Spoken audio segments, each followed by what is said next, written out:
どうも、ワンピースの謎解く仮面 YouTuber、ゆえてなんぼのゆでろんです。ありがとうございます。いいね。チャンネル登録してね。今回は週刊少年ジャンプ2022年29号ワンピース最新話1053話の考察第3弾古代兵器プルトンを再度考えます。1053話の考察第1弾と第2弾はこちらをご覧ください。一緒に考えていきましょう。よろしくお願いします。まだ読んでいない人やコミック派の人は多いネタバレを含む内容です。よろしいでしょうか。行きましょう。僕は約6年以上前から古代兵器プルトンの正体とはウマウマの実、幻獣種、モデルスレイプニーを食べた戦艦で、それは空を飛ぶと考えてきました。それはアラバスタでは拳銃ラッスー、エニエスロビーでは造剣ファンクフリード、ワノ国では茶釜の文福というようにプルトンの話が登場する回には悪魔の実を食べた物体が登場していることから古代兵器プルトンも悪魔の実を食べた船だろうと考えてきました。さらにアラバスタのモチーフがピーターパンであることからもプルトンは空を飛ぶとも考察しています。そしてアラバスタでは8本足のハッちゃんの扉絵やスパイダーズカフェに8時など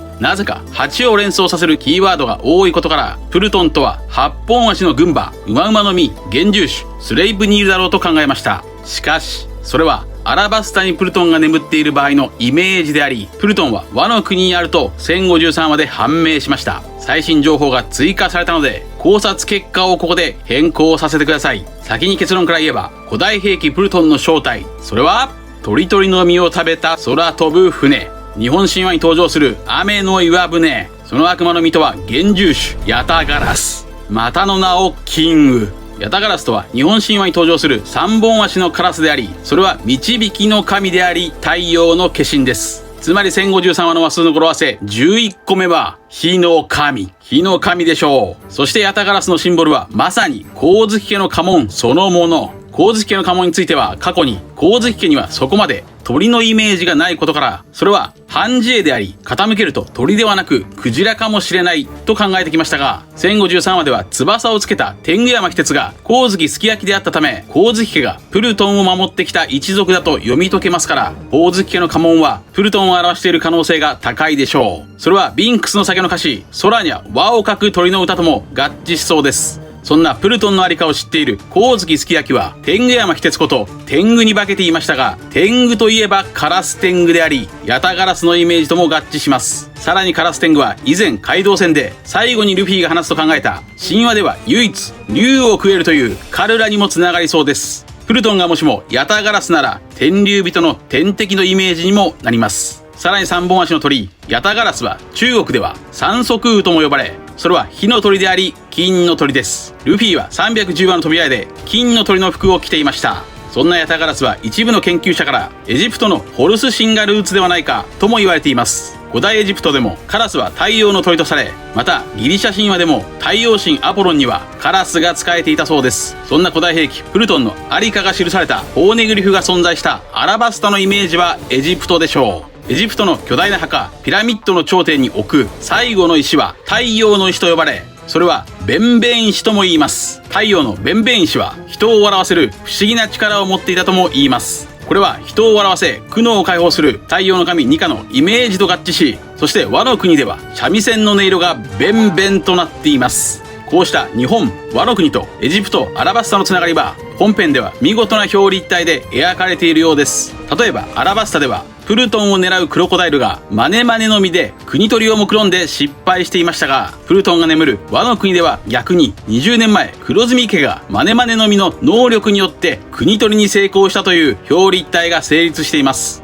タイトル黒住家の陰謀が語られたのは965話。クロコでありクロコダイルともつながる。そんなクロコダイルは雨を奪い、アラバスタでは飲み水が飲めませんでした。ワノ国では黒住家が水を汚染して飲み水が飲めませんでした。アラバスタの首都はアルバーナ。それはアルバーナ、花がある。一方ワノ国の首都は花の都です。話をヤタガラスに戻しましょう。ヤタガラスのヤタとは8倍という意味であり、つまり8倍のカラスがヤタガラスという意味ですが、これは8本足のタコのハッちゃん、8本足のクモ、スパイダーズカフェに8時ともつながり、さらに八つ首のヘビ、ヤマタノオロチの黒ずみオロチともつながる。プルトンには8のイメージが付随しています。ワノ国の入国の際には謎の8本足のタコも登場していました。プルトンとはローマ神話における冥府の神であり、止めるものという意味です。さらにそれはギリシャ神話のハーデスと同一視されます。つまりプルトンことハーデスとは、ハーデス、8です。そんなハーデスとプルトンは冥府の神の名前です。となると、ヤタガラスに冥府、死者の国のイメージはあるのでしょうか。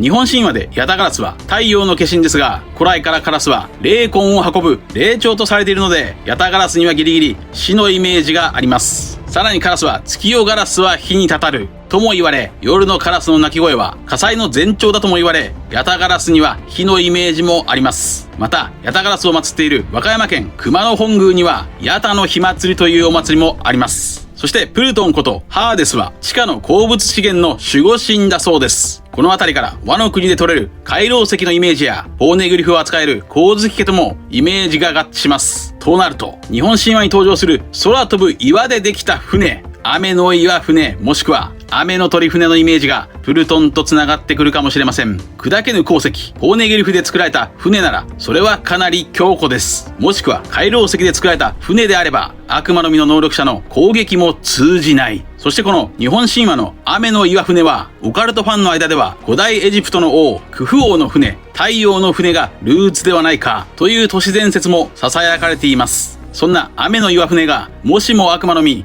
鳥々の実、幻獣種、ヤタガラスを食べていれば古代兵器プルトンはかなり驚異的な空飛ぶ戦艦でしょう。そしてさらにヤタガラスといえばサッカー日本代表のシンボルです。小田先生は子供の頃にサッカーを習っており、そこから麦わらの一味はサッカーと同じ11人になるとも言われ、和の国でもしもヤマトが10人目になるなら、ルフィと合わせて麦わらの一味は総勢11人になり、サッカーと同じ人数になります。それではプルトンがもしもヤタガラスならそれはどこにあるのでしょうか。日本の童謡には有名なカラスの歌があります。カラスなぜ鳴くの、カラスは山に。古代兵器プルトンは山にある。そう、それは富士山。ズニーシャは1046話でなぜかルフィがいる鬼ヶ島ではなく富士山の方を見てジョイボーイを懐かしんでいました。となると、光月家の家紋とは富士山の火口から飛び出す空飛ぶ雨の岩船プルトンを表している。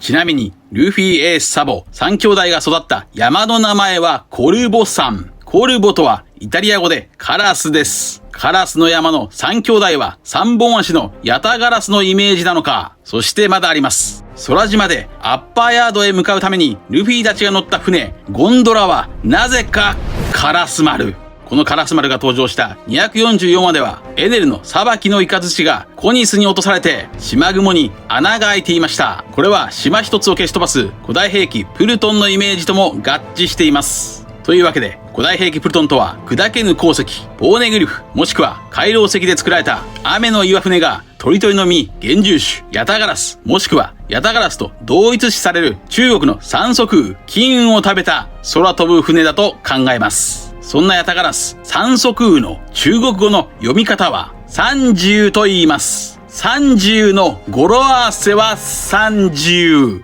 310は金の鳥。プルトンは金色の金魚なのか、黒いヤタガラスなのか。もしも黒いヤタガラスなら、その船とは黒い船、黒船。日本は1853年大航海時代の終わりにアメリカのペリーが黒船に乗って来航し開国を迫りましたが、ワンピースの和の国ではもしかすると開国するときに黒船が飛び立つ。そして最後に僕らしい考察でこの動画を終わりにしましょう。それはローマ神話の神の名前プルトンイコールハーデス、つまりハーデス。8ですなら8話にヒントがあるかもしれません。8話の扉絵には船の上に7匹の小鳥が乗っています。カラスなぜ鳴くの、カラスは山にかわいい7つの子があるからよ。日本で最も有名な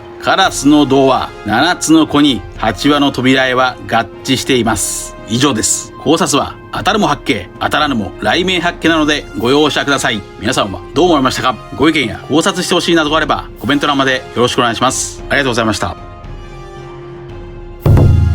チャンネル登録やコメントよろしくお願いします。